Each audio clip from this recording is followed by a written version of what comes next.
All India Muslim जमात के राष्ट्रीय अध्यक्ष मौलाना शहाबुद्दीन रिजवी को जान से मारने की धमकी मिली है। आइए बात करते हैं उनसे, उनका क्या कहना है। क्या कहना है इस बारे में?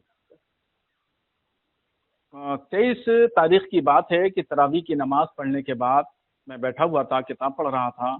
इतने में एक फ़ोन आया। फ़ोन करने वाले ने अपना नाम शहनवाज बताया और मुझसे पूछा कि आप किस पार्टी से जुड़े हुए हैं। मैंने बताया कि मैं किसी पार्टी से नहीं जुड़ा हुआ हूँ, मैं मजहबी और सामाजिक आदमी हूँ और दीन का काम करता हूँ, कौम का काम करता हूँ।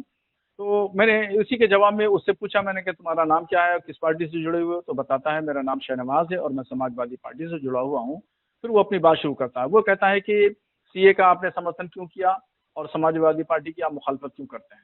और फिर इसी पे वो तल्ख बातें करता रहा और फिर उसके बाद फ़ोन कट गया और फिर दोबारा फ़ोन उसका आया। मैंने फ़ोन रिसीव किया। फ़ोन रिसीव करते ही तुरंत वो गाली गलौज पे उतर आया, मार देने, काट देने की और मेरा अंडरवर्ल्ड से ताल्लुक़ है, उठवा देने की धमकी देता रहा।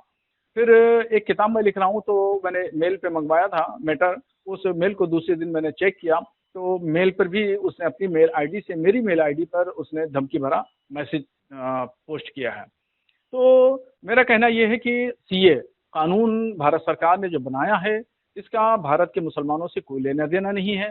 यही बात मैंने पहले कही है और यही बात मैं अब भी कह रहा हूँ। और ये उन लोगों के लिए है जो गैर मुस्लिम हैं और अफ़गानिस्तान, पाकिस्तान, बांग्लादेश से आए और यहाँ पर भारत में काफ़ी सालों से रह रहे हैं। उनको शरीयत नहीं मिली है तो उनको शरीयत दी जाएगी। हिंदुस्तान के किसी भी मुसलमान की शरीयत छीनी नहीं जाएगी। इस कानून में कोई इस तरह का प्रावधान नहीं है। दूसरी बात, समाजवादी पार्टी के बारे में जो मैं बात कहता हूँ, समाजवादी पार्टी के मुखिया अखिलेश यादव जी हमेशा मुस्लिम विरोधी नज़रिए पे काम करते हैं, तो मैं उनको आईना दिखाता रहता हूँ, सच्ची बात और हक की बात कहता रहता हूँ। इसलिए ये कट्टरपंथी विचारधारा के लोग और सपा के लोगों को बुरी लगती है और उन्होंने जो है मुझे जान से मारने की धमकी दी। तो मैं साफ तौर पर, वाज़ेह तौर पर मैं ये कह देना चाहता हूँ कि मैं इन गीदड़ भपकियों से डरने वाला नहीं हूँ और मैं हक बात, सच्ची बात हमेशा कहता रहूँगा और हकीकत से पर्दा उठाता रहूँगा।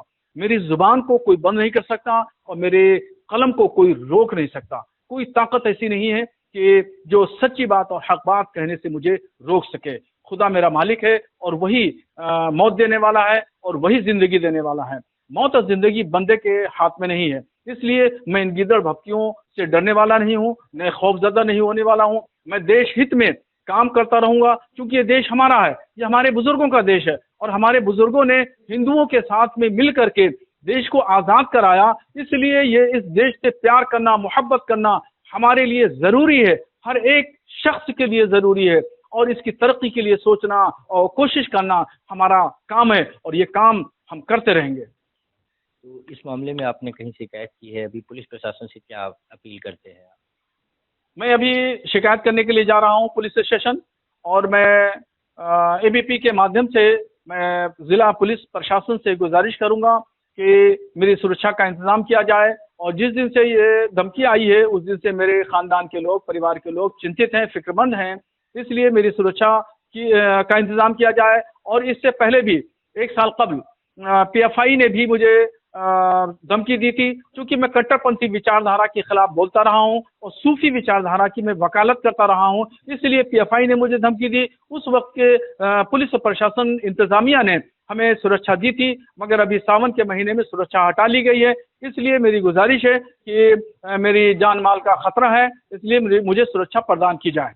देखा आपने, मौलाना शहाबुद्दीन रिजवी का साफ-साफ कहना है कि समाजवादी पार्टी के एक नेता हैं, उन्होंने उनको जान से मारने की धमकी दी है। इस मामले की शिकायत वो पुलिस के उच्च अधिकारियों से करेंगे।